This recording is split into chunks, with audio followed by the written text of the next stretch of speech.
इस लखनऊ के सरजमी पर इको गार्डन में पहुंच रहा है। बहुत साथी पहुंच रहे हैं। बगिया की रंगत बनी रहे, बगिया की रंगत बनी रहे। इन फूलों को तंग नहीं करना, बगिया की रंगत बनी रहे। इन फूलों को तंग नहीं करना। और सिर्फ नमस्कार, आप देख रहे हैं इंडस न्यूज़ 24/7।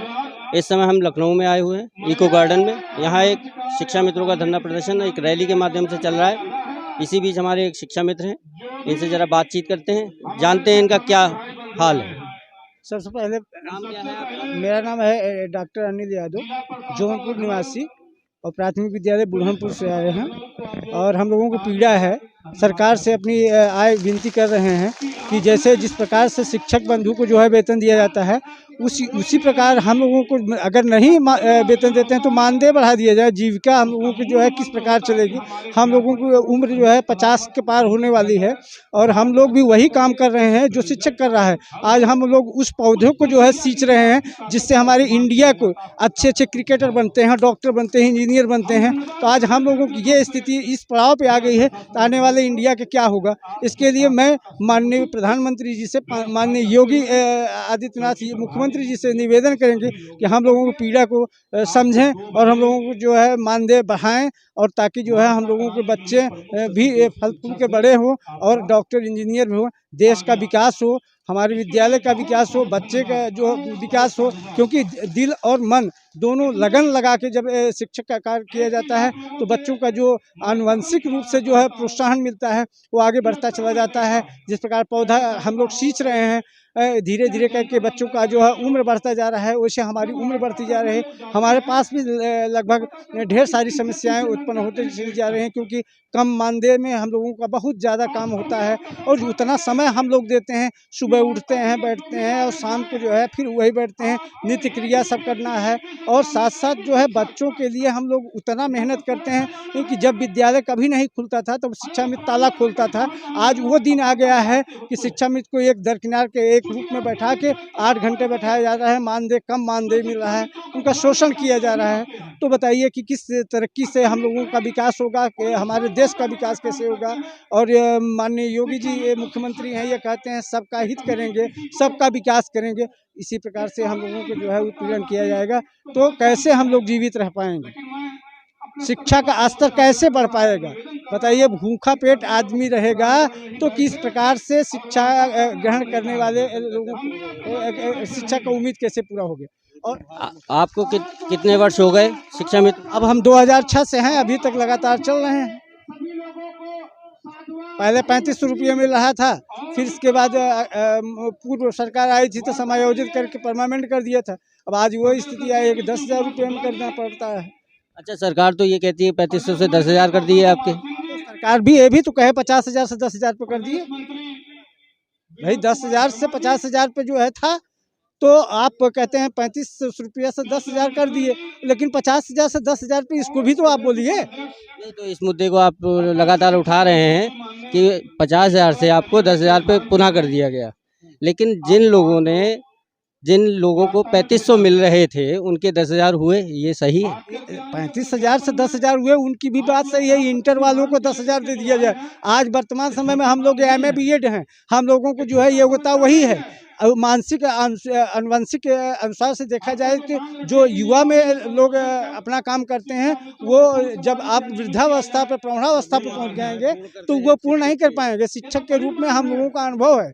आज हम लोगों के जो है अनुभव से कई ऐसे जो है BTC ट्रेनर वाले हैं, हम लोग ट्रेनिंग दिए हैं तो आज शिक्षक बने हैं। ये सरकार को यही लगती है कि शिक्षा मित्र के रूप में है तो हम लोगों से ट्रेनिंग क्यों दिया गया, वो भी अपूर्ण हो गए कि नहीं हुए। आपकी बातों से लग रहा है कि सरकार आपके साथ सौतेला व्यवहार कर रही है। सौतेला व्यवहार कर रही है, क्योंकि वही तो काम हमसे लिया जा रहा है। टीकाकरण से लेकर मतलब कोटेदारी से लेकर जनगणना से लेकर वोटिंग कराने के लिए विधानसभा, लोकसभा और ग्राम पंचायत के चुनाव में हर में हम लोगों को वही दिया जा रहा है। BLO का काम कराया जा रहा है और विद्यालय के साज सज्जा में हम लोगों को सहयोग किया जा रहा है। और विद्यालयों में पठन पाठन का भी सहयोग हम लोग कर रहे हैं। और ग्रामीण स्तर होने के नाते एक बार टॉप मेरिट वाले ही शिक्षा मित्र में आए थे। उस समय सरकार को भी सोचना चाहिए था कि तब वो शिक्षा मित्र थे कि टॉप करके तब शिक्षा मित्र में आए हैं। गांव में 10 फार्म अगर भराया जाता था तो जो टॉप था उसकी मेरिट पे सेलेक्ट किया जा रहा था। सर्व शिक्षा अभियान में हम लोग प्रथम स्थान पाए थे। सर, मेरा नाम सज्जन कुमार त्रिपाठी है। प्राथमिक विद्यालय छनेहरा लालपुर, बांदा जनपद, डिस्ट्रिक्ट बांदा जी। बांदा जिले से आप आज यहाँ पे कितने शिक्षा मित्र उपस्थित हुए? लगभग 200 के लगभग संख्या है सर। 200 है वर्तमान में।